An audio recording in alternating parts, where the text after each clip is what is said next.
The General Dynamics F-111C is a variant of the F-111 Aardvark medium-range interdictor and tactical strike aircraft, developed by General Dynamics to meet Australian requirements. The design was based on the F-111A model but included longer wings and strengthened undercarriage. The Australian government ordered 24 F-111Cs to equip the Royal Australian Air Force in 1963, but the aircraft were not delivered until 1973 because of long-running technical problems. During 1979 and 1984 of these aircraft were converted to the F-111C reconnaissance variant. 4 ex-United States Air Force F-111s were purchased by Australia and converted to F-111C standard in 1982 to replace F-111Cs destroyed during accidents. Australia also operated 15 F-111 gigaseconds between 1993 and 2007, mainly for conversion training. The RAF retired its remaining F-111Cs in December 2010.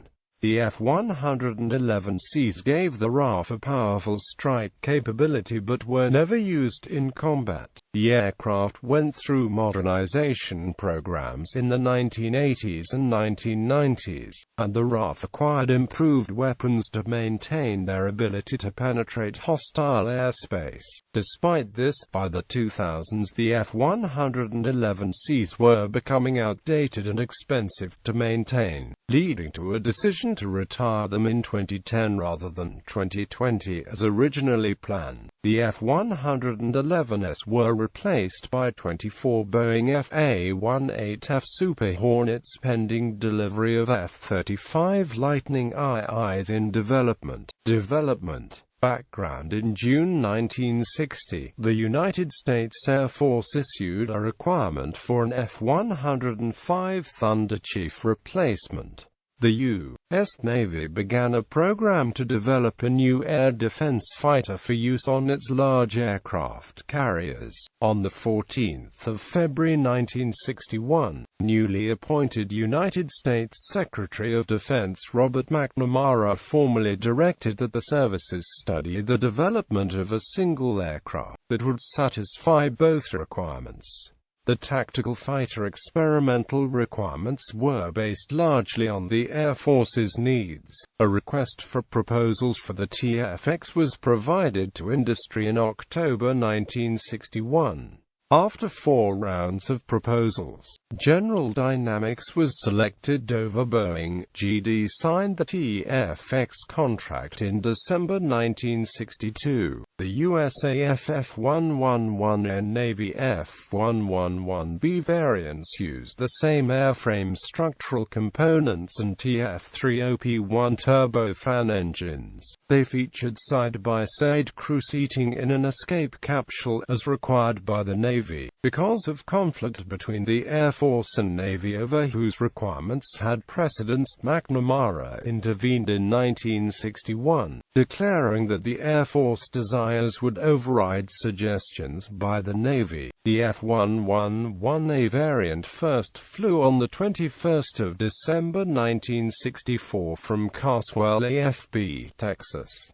It was followed by the F-111B, which first flew on the 18th of May 1965. As F-111 development continued, stall issues arose in certain parts of the flight regime. These were addressed by modifying the engine inlet in 1965-66, ending with the Triple Plow I and Triple Plow II designs. The F-111B was cancelled by the Navy in 1968 due to weight and performance deficiencies. The improved F-111E, F-111D, F-111F models were subsequently developed for the USAF. The FB-111A strategic bomber and the F-111 electronic warfare versions were also later developed for the USAF. Production ended in 1976, with a total of 563 F-111 variants built, well below the prediction of 1,500. Replacing the Canberra, the Menzies government first publicly discussed the need for replacing the English electric Canberra in 1954. Only a year after the RAF began receiving the bomber, the non-supersonic Canberra lacked radar and electronic countermeasures, all disadvantages based on Korean War experience. The RAF believed that it needed a new strategic bomber to fulfill the nation's obligations to the Commonwealth Strategic Reserve in Malaysia, ANZUS, and SEATO. Air Staff Requirement 36 that year mandated an all-weather attack aircraft by 1959 capable of delivering a variety of bombs and missiles. A study recommended one of the British V-bombers, but Prime Minister Robert Menzies' Minister of Defence Frederick Shedden decided in 1956 that at £1 million each they were too expensive. Air Marshal Wolston Hancock, Chief of the Air Staff, stated in April 1960 that Australia needed a replacement for the Canberra. Although in mid-1962 the Menzies government again decided to not replace the Canberra, Indonesia's increasingly aggressive statements regarding Malaysia soon caused Australia to re-evaluate the decision. The Sydney Morning Herald reported in October 1962 that the Indonesian Air Force's Soviet Tupolev Tu-16 bombers could reach Sydney or any other Australian city with a light bomb load, while the Canberras could not fly in all weather and had a range of 900 miles, insufficient to reach Jakarta. The opposition Labour Party, led by Arthur Calwell, used the report to criticise Menzies. The government denied that the Tu-16 could reach Sydney, but Minister for Air Frederick Osborne acknowledged that the Canberras were the weakest link in armoury at the present moment. He stated, however, that the available foreign bombers were unsuitable for the RAF. The American Boeing B-52 Stratofortress and Convair B-58 Hustler, for example, were too large for existing Australian runways.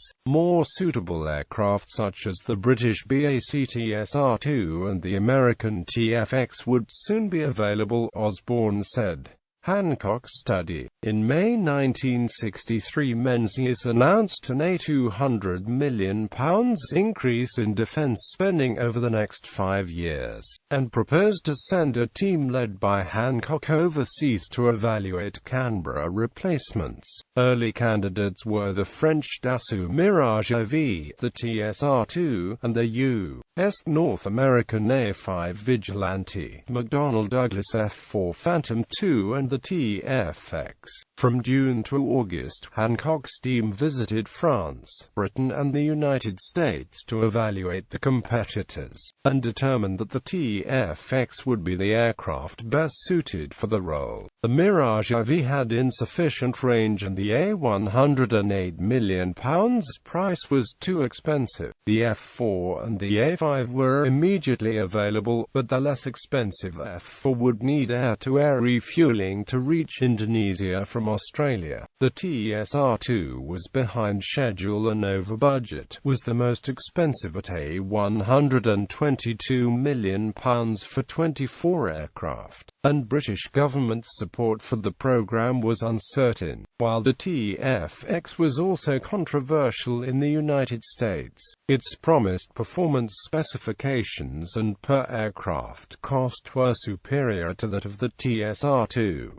He did not expect TFX to be available before 1970. However, Hancock recommended buying 36 A-5 aircraft for £88 million to counteract the perceived imminent threat from Indonesia. The Menzies government was reluctant to choose as interim replacement the A-5 or the F-4, which could not be deployed until 1966 and would cost $120 minus $180 million. Waiting for the TSR-2 or TFX in 1969 and 1970 seemed to pose great risk. But when considering Hancock's findings in September 1963, it wanted to be able to offer a substantial response to the Labour Party's criticism of its defence strategy. The British and American governments competed on behalf of the nation's unbuilt bombers, as both believed that export sales would increase domestic support for the aircraft. The Menzies government viewed the British promise to deploy a squadron of V bombers in Australia for interim defence until the TSR-2 was ready as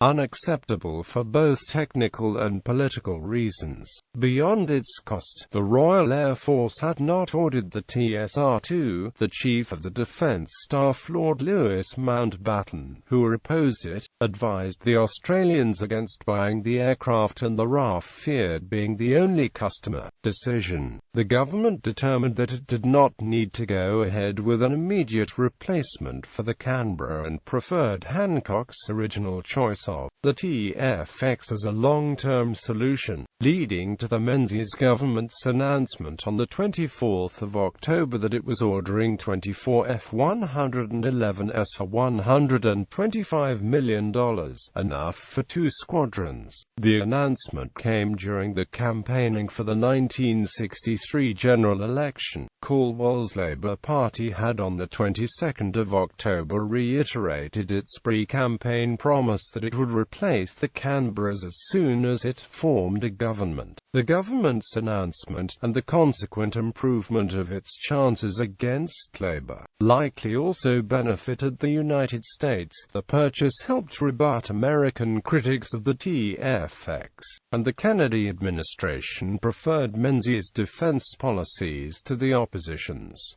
The contract was signed the following year through the U.S. Department of Defense. The British government's cancellation of the TSR-2 in April 1965 showed that Australia's decision to not order it was correct. Procurement delays and renaming. The U.S. offered 2 squadrons of Boeing B-47 Stratojets for free lease pending the delivery of the F-111. Australia declined the offer in June 1964, despite the aircraft having been demonstrated around the country just before the 1963 election as an interim Canberra replacement. Likely another sign of the American preference for Menzies, because the B-47 did not offer significant improvements over the Canberra and, like the V-bombers, would require a longer runways. The immensely complex and ambitious F-111 design and construction process forced the Australian government to quickly adopt sophisticated American procurement and project management methods. Although Australia originally planned to buy the American F-111A design, RAF liaison officers requested country-specific changes such as a long-distance radio. Aeronautical research laboratories in Melbourne participated in an intake redesign and provided metal fatigue expertise, and an Australian test pilot evaluated the Australian version's longer wings and performance in tropical conditions. The differences from the F-111A caused it to be designated the F-111C in 1966.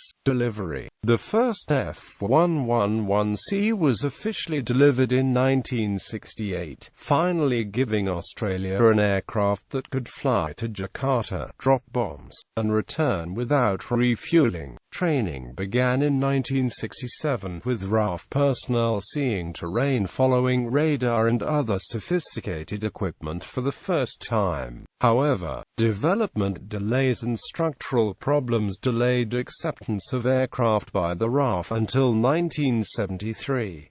These issues were mainly to do with the wing attach points, and the redesign of the F-111 engine intakes. Completion of contractual requirements to the satisfaction of Australia also took time, damaging the morale of the hundreds of trained RAF personnel who had little to do. The program costs during 1963 to 1967 grew at an alarming rate. Estimates by the the USAF at the start of the program was placed at $124.5 million, but by April 1967 had risen to $237.75 million, while the initial price of $5.21 million per aircraft was capped at $5.95 million. R&D, labor, and other costs were not. The rising price, 3 unexplained losses of USAF F-111s in Vietnam during the first month of deployment, and the British and U.S. Navy's orders cancellations caused further controversy in Australia during 1968. By 1973, however, when the F-111 had accumulated 250,000 flight hours, it had the best safety record among contemporary aircraft, which presaged the F-111C's own excellent record. 4 aircraft were modified to our F-111C reconnaissance configuration during 1979-80, retaining the strike capability. The F-111C carried a reconnaissance pack with 4 cameras and an infrared lidar scanner unit. 4 ex-USAF F-111s were refitted to F-111C standard and delivered to Australia as attrition replacements in 1982. Their F-111Cs were equipped to carry PAVE-TAC FLIR laser pods in the mid-1980s. They underwent an extensive avionics upgrade program through 1998. Under this program, the F-111C was upgraded to digital avionics. This included twin mission computers, modern digital database, digital weapon management system, new and APQ-171 terrain-following radar, new and APQ-169 attack radar, and twin-ring laser gyro-ins.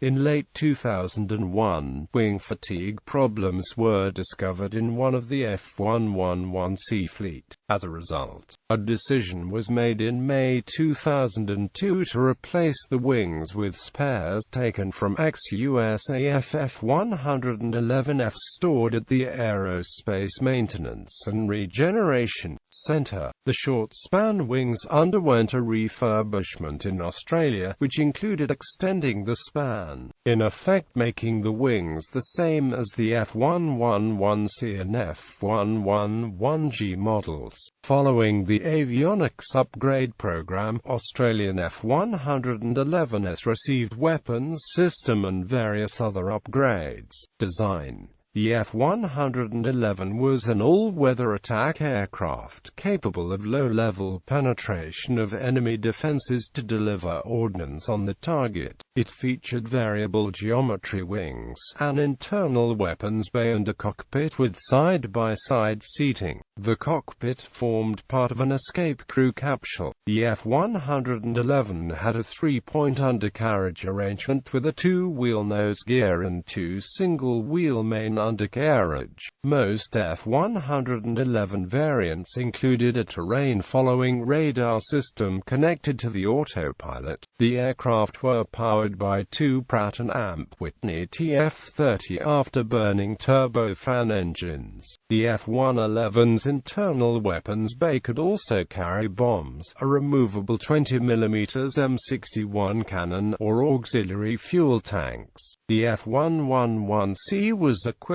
to carry the AVQ-26 PAVE-TAC targeting system on a rotating carriage that kept the pod protected within the weapons bay. When not in use, PAVE-TAC is a FLIR and laser rangefinder designator that allowed the F-111 to designate targets and drop laser-guided bombs on them. Our F-111Cs carried a palette of sensors and cameras for reconnaissance use. F-111Cs were also equipped to launch the AGM-84 Harpoon anti-ship missile and the AGM-142 Popeye standoff missile.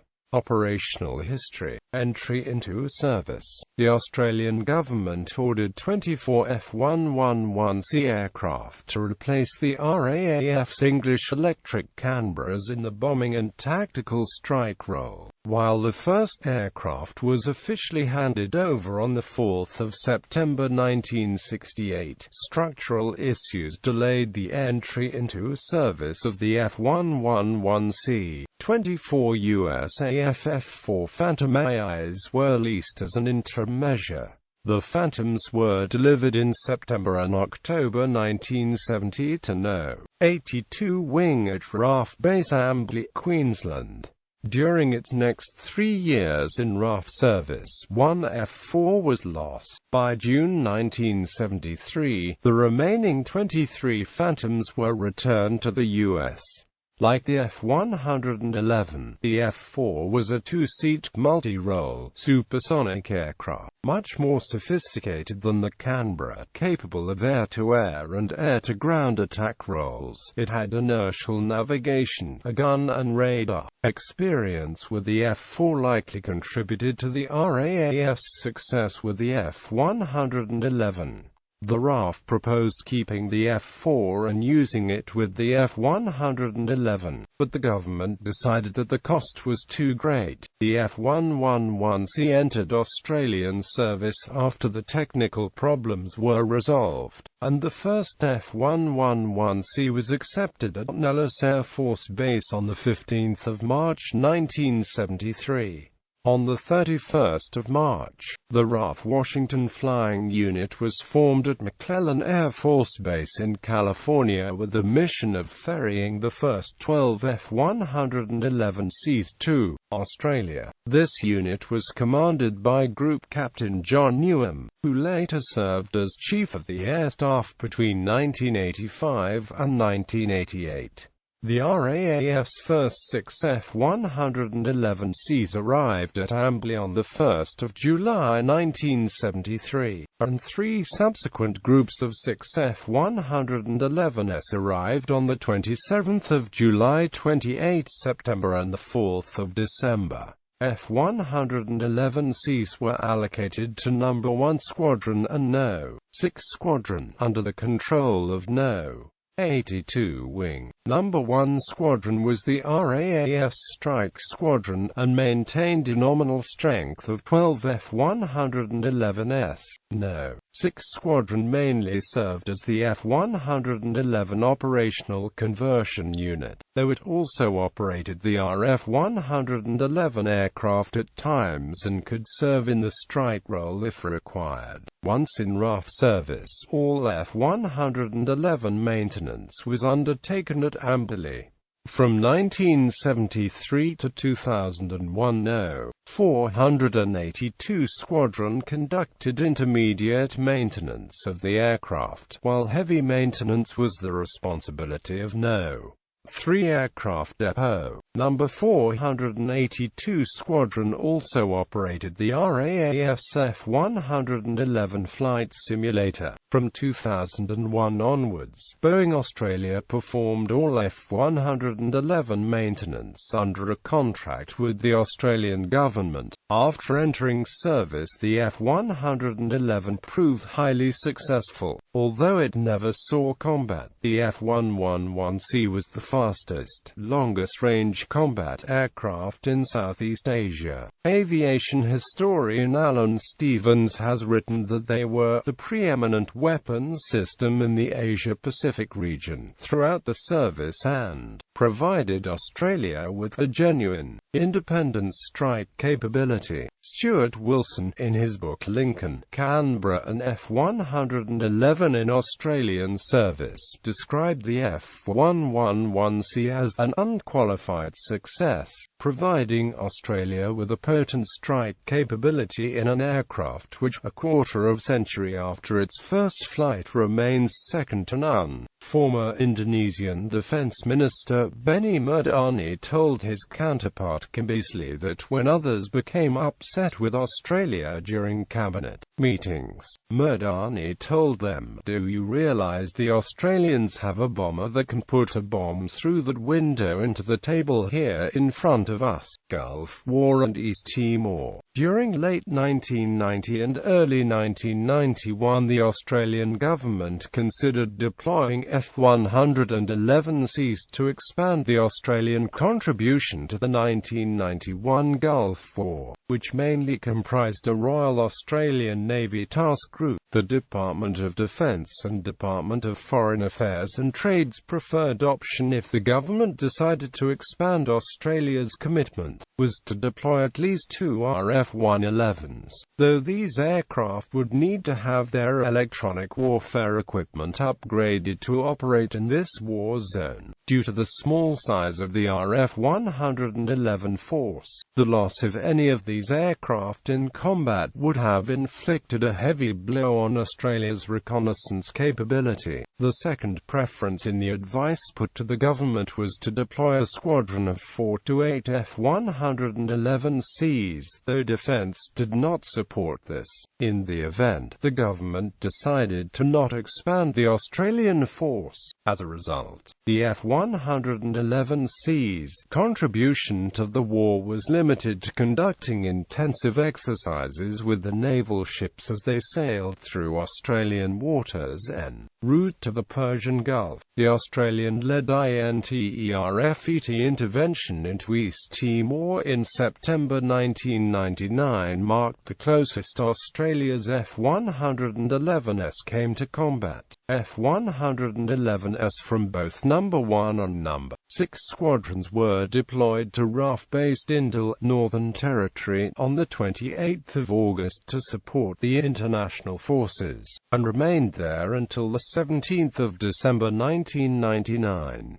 This was a maximum effort for No. 82 wing, and up to 10 F-111Cs were available at Indal. No. 1 squadron's commitment peaked at 6 aircraft and about 100 personnel. No. 75 Squadron also maintained 12 F-A-18s at its home base of Tyndall to support INTERFET if needed. From the 20th of September, when INTERFET began to arrive in East Timor, the F-111s were maintained at a high level of readiness to conduct reconnaissance flights or airstrikes if the situation deteriorated. For the latter role, 2 F-111s armed with concrete-filled bombs fitted with precision guidance kits were kept available at all times. INTERFET did not encounter significant resistance, however, and F-111 operations were limited to reconnaissance missions conducted by RF-111Cs from the 5th of November.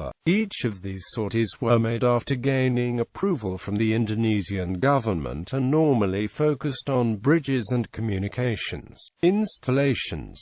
The last RF-111C flight over East Timor took place on the 9th of December. Wargames had the F-111s achieving complete success if a strike was necessarily against Indonesian military headquarters near the capital. Other roles and controversies. The Royal Australian Air Force's F-111 fleet was at times controversial. The long delay to the delivery of the aircraft was a significant political issue in the late 1960s and early 1970s. This occurred around the same time that massive delays and cost blowouts to the Sydney Opera House were making headlines, prompting some commentators to dub the F-111 the Flying Opera House. In 1983, the Hawke government tasked an RF-111 to take surveillance photos of the Franklin Dam project in Tasmania. The use of an RAF aircraft to spy on its own territory led to the minister responsible responsible, Senator Gareth Evans, earning the nickname Biggles.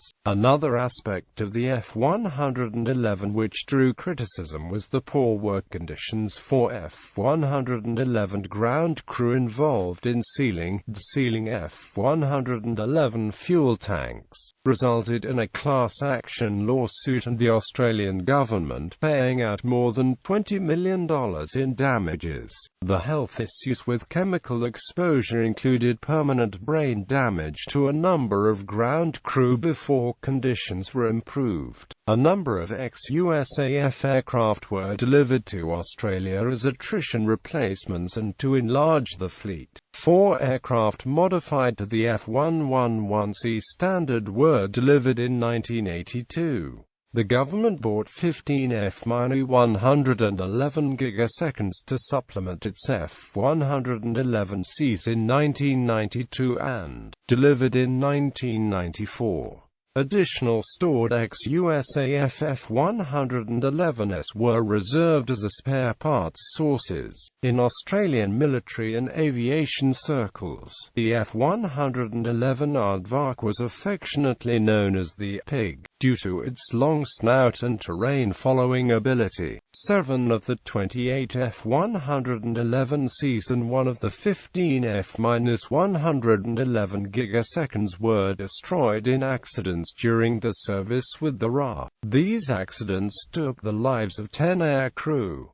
The accidents occurred from 1977 to 1999. In mid-2006, an RAF F-111 was chosen to scuttle the North Korean ship Pongsu, which had been involved in one of Australia's largest drug hauls in recorded history. The ship had been sitting in Snails Bay off Birch Grove while the government considered its fate, and it was decided in March 2006 it would be scuttled by air attack. The Pongsu was sunk on 23 March 2006 by 2 GBU-10 Paveway 2 laser-guided bombs. Retirement. In 2007, Australia decided to retire all of its RAF F-111s. The drawdown of the RAAF's F-111 fleet began with the retirement of the F-111G models operated by No. 6 Squadron in late 2007.